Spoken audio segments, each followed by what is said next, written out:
Bueno, muy buenas noches. Somos el grupo 142 del curso de Contabilidad, Costos y Presupuestos. Vamos a exponer hoy la tarea 2, Conceptos y Registros Contables. Nuestro grupo está conformado por Marta Liliana Garzón Tobar, Robinson Ferley Gómez, Audrey Natalia González Tique y el que les está hablando, George William Santana Núñez.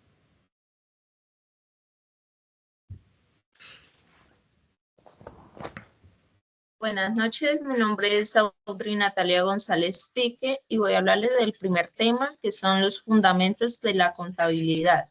Empezaré con el concepto, qué es y su objetivo.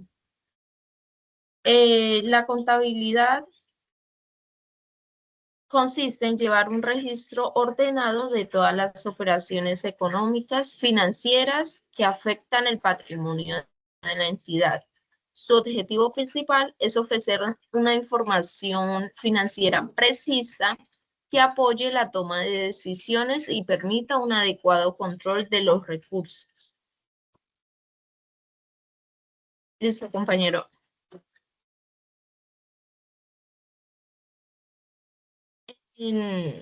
¿A quién va dirigida esta información?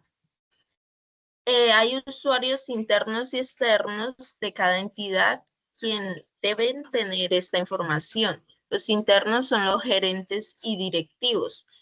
Esto le permite analizar el desempeño de la empresa y ajustar en función de los resultados. Para los empleados también deben de tener esta información, aunque menos directa, ya que ellos al enterarse, la información puede influir en su motivación y en la percepción de la estabilidad en el empleo, lo cual les motivará a trabajar con más ganas. Listo, compañero.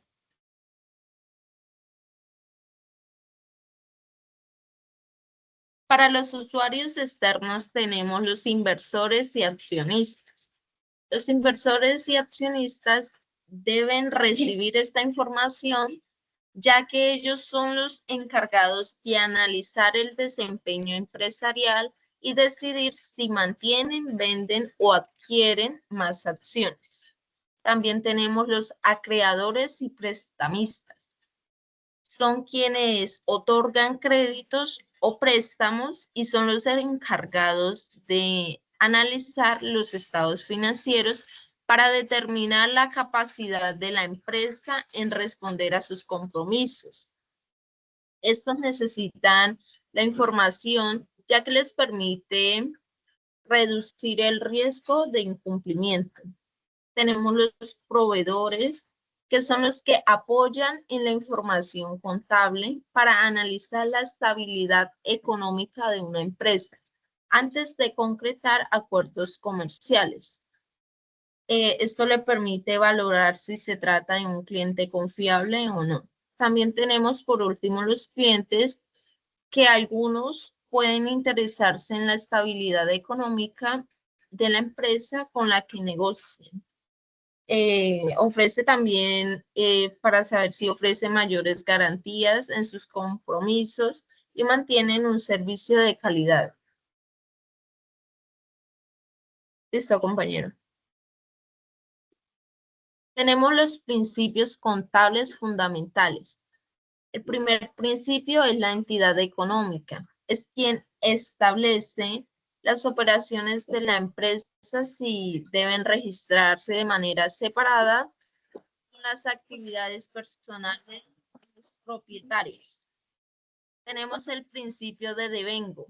Indica que los ingresos y gastos deben reconocerse en el momento en que ocurren, sin importar cuándo se reciba o paga el dinero.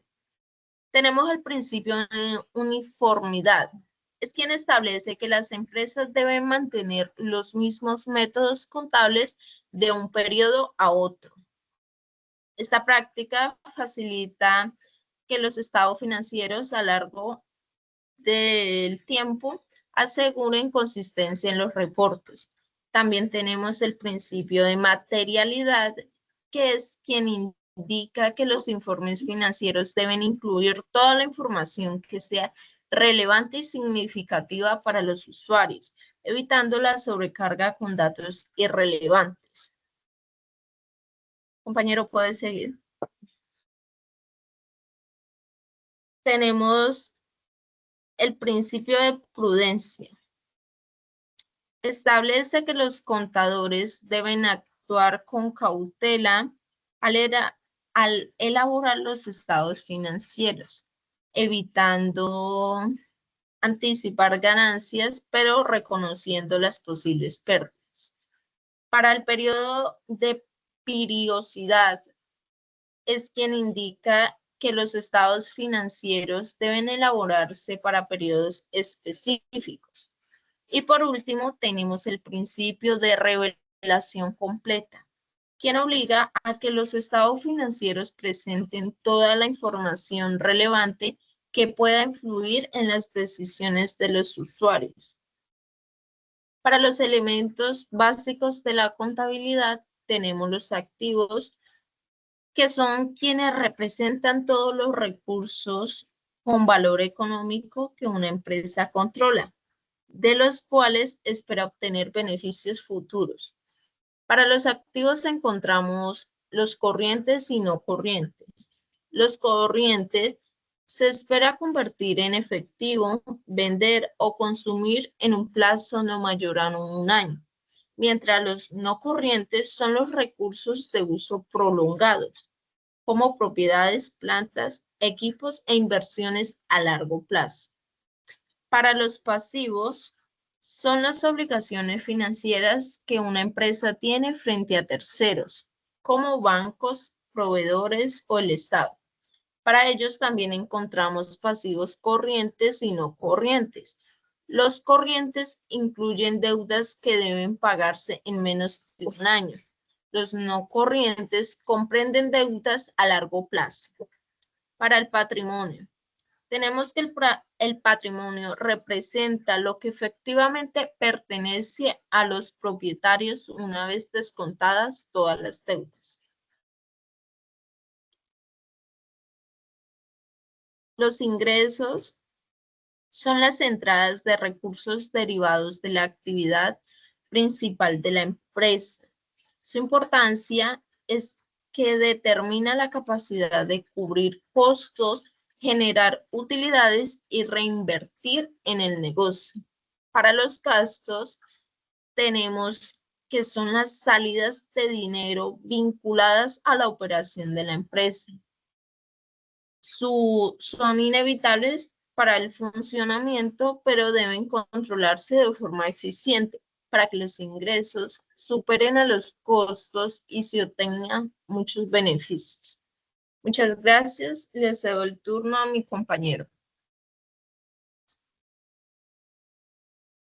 Buenas noches. Mi nombre es Ferley Gómez.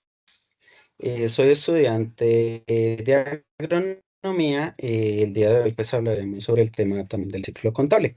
Entonces pues como tal el ciclo contable es un proceso estructurado y repetitivo que las empresas utilizan para registrar, clasificar y organizar y resumir sus transacciones financieras durante un periodo de tiempo determinado, de que este suele ser de un año.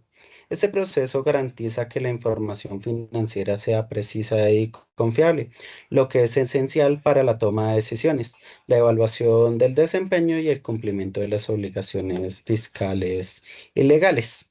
Pues como tal, entonces, la identificación de transacciones, pues básicamente como reconocer los hechos económicos. Entonces, para ello debemos detectar las transacciones que es el primer paso del ciclo de la contabilidad. Cualquier acontecimiento económico que impacte los activos o pasivos o el patrimonio de una compañía se considera una transacción. Para identificar estos acontecimientos debemos tener en cuenta dos principios fundamentales. Uno, pues, es el principio de identidad contable y el otro es el base de acumulación o desvagos. Pues como tal, en el primero, la compañía pues considera como la entidad de destina de sus propietarios. Por ende, pues únicamente registramos las transacciones de que tenga un impacto directo en la empresa. O sea, básicamente los insumos de que se consumen si es algo directamente para la empresa. Y pues de base de acumulación o desvagos, quiere decir de que las transacciones se reconocen y se registran cuando ocurren independientemente de cuando se paga o se recibe el dinero. ¿Qué quiere decir? Que si una empresa pues vende un producto a crédito, pongámosle enero, o sea, en una fecha determinada, pero la pagan en otra diferente, la dejamos de que pues la venta se realizó pues en esa fecha exacta, digamos ahí de enero en ese caso. Siguiente. Pues como tal, un ejemplo de la identificación de una transacción sería una empresa que compra mercancías por un valor de 100.000 a crédito. Entonces, pues en este hecho económico, pues la empresa adquirió un activo de que este sería la mercancía y al mismo tiempo genera un pasivo de que es la deuda de que genera con el proveedor. Pues esta transacción siempre debemos estarla registrando pues como tal en el registro de transacciones o que es el libro diario y pues de que y su importancia en esta, pues detectamos la transacción, la anotamos en este libro de que es donde se anota la primera entrada y es el registro formal de las operaciones comerciales de una compañía. Es muy importante pues mantenerlo debido a que ofrece un registro cronológico de todas las operaciones que incluyen información detallada sobre cada una de ellas, como la fecha, las cuentas involucradas, los montos y cada una de la mercancía que estamos movilizando. Siguiente. Pues ahí en eso. Pues como tal, tenemos pues manejando el mismo ejemplo de la mercancía de 100.000. Entonces básicamente el registro del libro diario, entonces que haría la fecha, que digamos sería el 15 de octubre. Pues las cuentas detalladas, entonces está el debe y el haber, que en ese debe pues se carga todo lo que es al lado izquierdo y pues es las cuentas del inventario de mercancías, que esto pues es un activo que siempre va a estar aumentando. Y en el haber se abona, pues se anota en el lado derecho, que es las cuentas para pagar, porque pues es un pasivo que también va aumentando. En este caso, pues digamos, el inventario de mercancías estaría en el debe, que pues es los 100.000 de que pues se gastaron para pues comprar esa mercancía, o sea, el costo de la mercancía. Y pues las cuentas por pagar de que es a los proveedores serían el haber, que eso sería pues los otros 100.000 de que nos quedarían. Eh, Siguiente.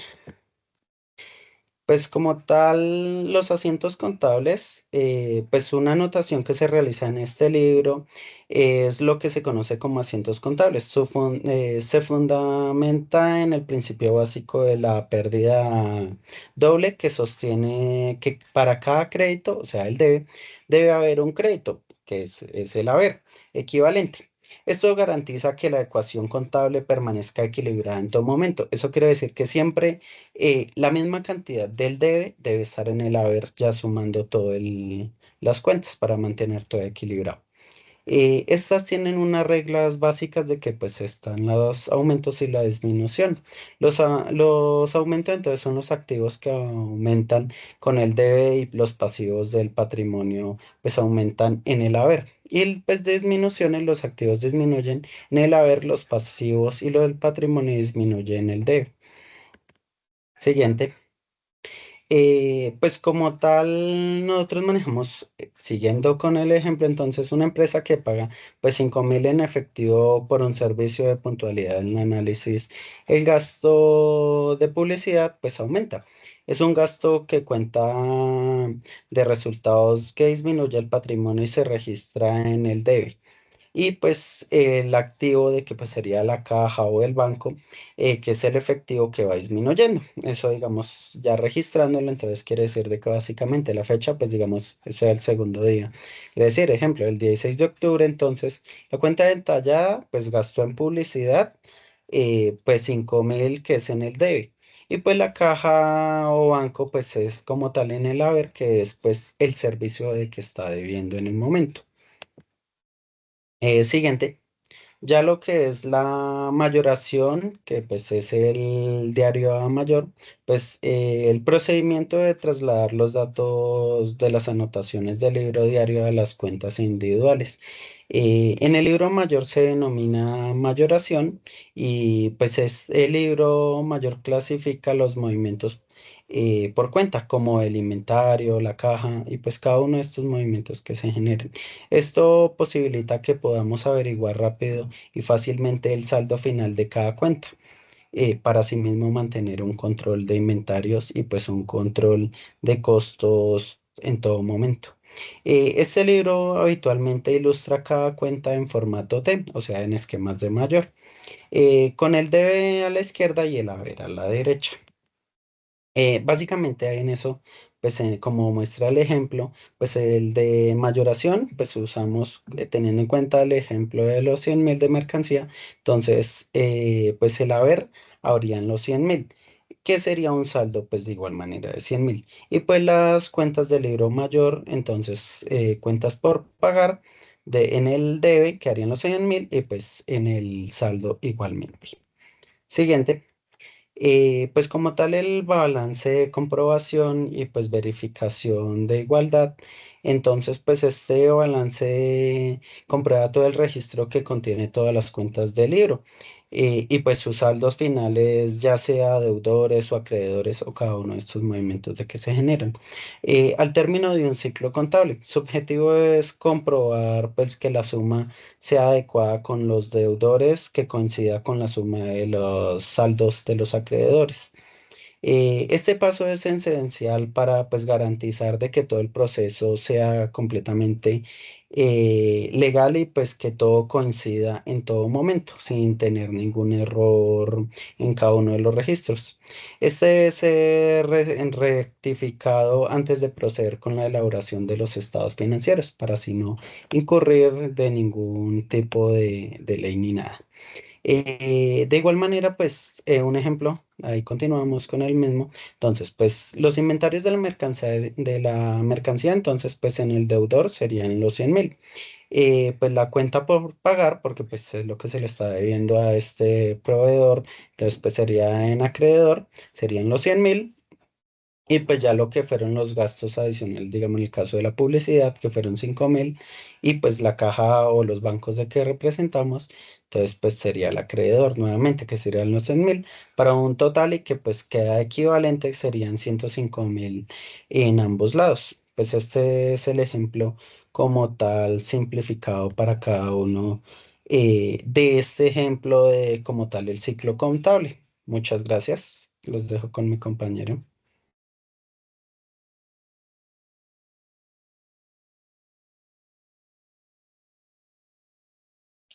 Buenas noches, mi nombre es Marta Liliana Garzón Tovar, estudiante de agronomía. Continuamos con los estados financieros básicos. Estos nos permiten tener una información contable donde nos muestra la situación económica y financiera de una entidad en un periodo determinado. Su objetivo principal es brindar información útil para que los dueños, inversionistas y demás interesados puedan tomar decisiones respecto a su empresa. Generalmente, los principales estados financieros básicos son, en primer lugar, tenemos un balance general o estado de situación financiera. Este nos presenta los activos, lo que posee la empresa, los pasivos, que sería lo que debe, y el patrimonio, que sería la diferencia entre los activos y los pasivos. La fórmula básica es activos igual a pasivos más patrimonio. Para hacer como una explicación de este balance, lo haré a través de el ejemplo de una empresa X. Me continúas con la siguiente página, por favor. Donde acá podemos ver los activos, el valor y los pasivos y el patrimonio. Por una parte tenemos los activos corrientes, que son aquellos que se espera convertir en efectivo, que sería como en este caso la caja, los bancos y el inventario. Y por otra parte están los pasivos corrientes, que serían las deudas que se deben de pagar que pues como lo nombraba la anterior compañera, estarían los salarios, préstamos, etcétera. Entonces acá tenemos en activo corriente la caja y bancos, que sería 20.000, cuentas por cobrar 10.000 e inventarios 15.000. Esto nos da un total de 45.000 para el total de activos corrientes. Y ya en activos no corrientes tenemos maquinaria, 35.000, terreno, 20.000. eh, los, los activos no corrientes son los recursos de uso prolongado, que pues en este caso son, como le digo, las propiedades, los terrenos, etcétera. Entonces, para ello tenemos un total de activos no corrientes de 55.000, sumando todo el total de activos corrientes y no corrientes, nos da un total de 100.000, que sería el total. El segundo estado es estado de resultados o estado de pérdidas y ganancias. Este nos muestra los ingresos, costos y gastos en un periodo, evidenciando si hubo utilidad o pérdida. La fórmula básica es ingresos menos gasto igual a utilidad o pérdida. Para este ejemplo, utilizaremos un estado del 1 de enero al 31 de diciembre. Tenemos el concepto y el valor. Los ingresos por ventas, 120.000. Costos de ventas que estaría restando sería 70.000. La resta de estos dos nos da una utilidad bruta de 50.000. Seguimos restando los gastos operacionales. En este caso son 25.000, menos intereses financieros 5.000. Entonces, esto nos da un total de 20.000 antes de la utilidad de impuestos. Sacándole los impuestos, que es el 30%, nos da 6.000, para un total de utilidad neta de 14.000.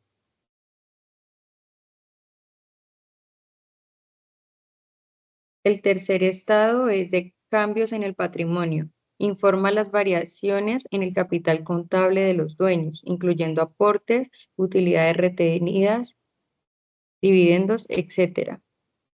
Tenemos un patrimonio inicial de 45.000, aporte de socios pues en cero, la utilidad neta que nos dio el anterior estado, 14.000, para un patrimonio final de 59.000. Aquí pues sumamos la utilidad neta del anterior balance y del patrimonio inicial del balance general. El cuarto es estado de flujos de efectivo. Este nos muestra la entrada y la salida de dinero en actividades de operación, inversión y financiación, indicando la liquidez real de la empresa.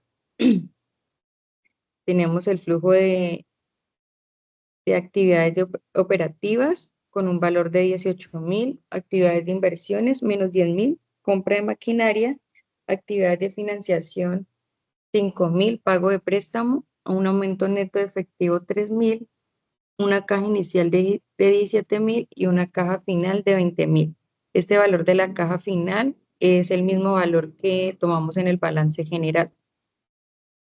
Y para concluir,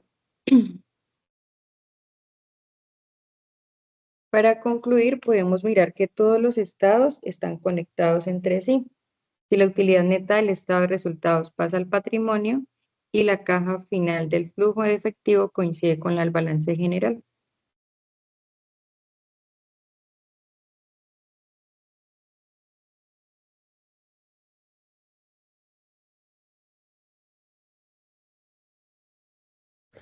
Muy buenas noches, mi nombre es George William Santana Núñez, soy estudiante de agronomía y a mí me tocó el tema número 4, que es el tema de inventarios. Tipos de inventarios, materias primas, productos en proceso y productos terminados. Digamos que los inventarios representan los bienes que una empresa posee y que le hacen producir y vender.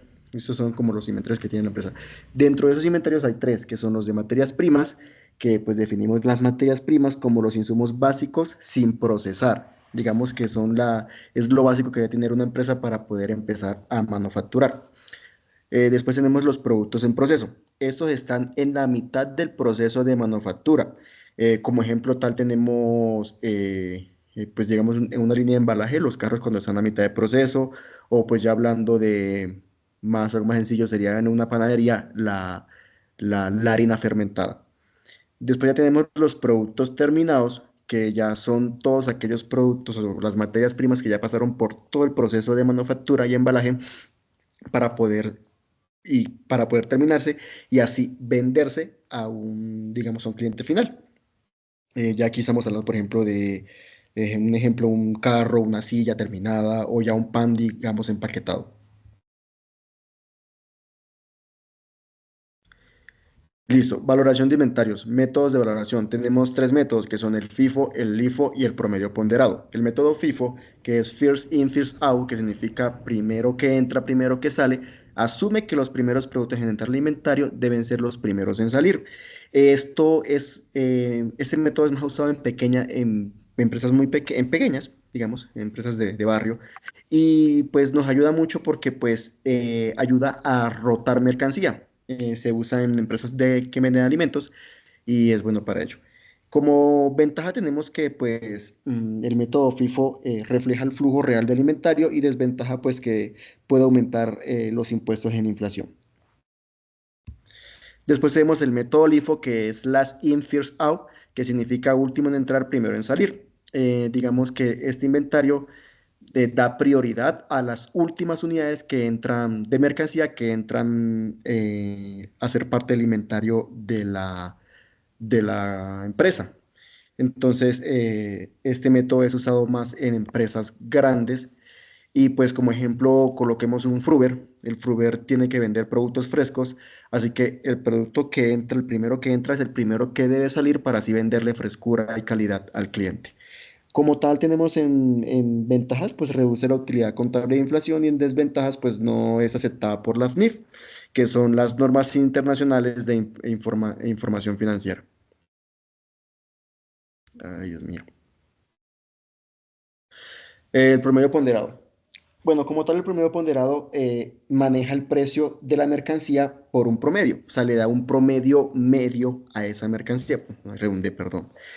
Eh, Como tal, el método ponderado se usa en empresas pequeñas con productos homogéneos. En un ejemplo de empresa pequeña con productos homogéneos tenemos las ferreterías y las papelerías. Ventajas, pues fácil de aplicar, reduce el impacto de precios variables y pues desventajas, pues menos precios en producción y en costos distintos. Control de inventarios. Pues dentro del sistema de control de inventarios, pues digamos que este permite saber qué productos hay, dónde están y en qué cantidad se encuentran dentro de la empresa o dentro de las entidades. Tenemos dos métodos, existen dos métodos de inventarios que son los periódicos y los perpetuos. Dentro del sistema de inventarios periódicos, pues tenemos que este se usa más en empresas pequeñas. Ya, y cuando hablamos de periódico, estamos diciendo ya, por ejemplo, mensual, trimestral, semestral o anual, que se hacen esos inventarios. Entonces se toma el inventario inicial y el inventario final y se da un ponderado, se mira cómo fue, o sea, cuáles fueron las pérdidas o las ganancias durante ese periodo de tiempo. Después tenemos, bueno, este periodo, este sistema de inventario periódico, pues no requiere softwares como pues el sistema de perpetuo, ya que este sí requiere y es más complicado, ya que el sistema de inventario perpetuo lo que hace es que diariamente actualiza el stock de la compañía. Entonces ya él mira las ventas, lo que ingresó nuevamente de mercancía, las pérdidas, digamos, ya sea por vencimientos, por daño de mercancía, por robos. Entonces ya él va descontando todo eso. Entonces automáticamente el del stock, que anualmente, perdón, diariamente va descontando todo eso. Y como pues ya lo dije, requiere de softwares mucho más especializados. Muchas gracias. Este fue la exposición del grupo 142 del curso de contabilidad, costos y presupuestos.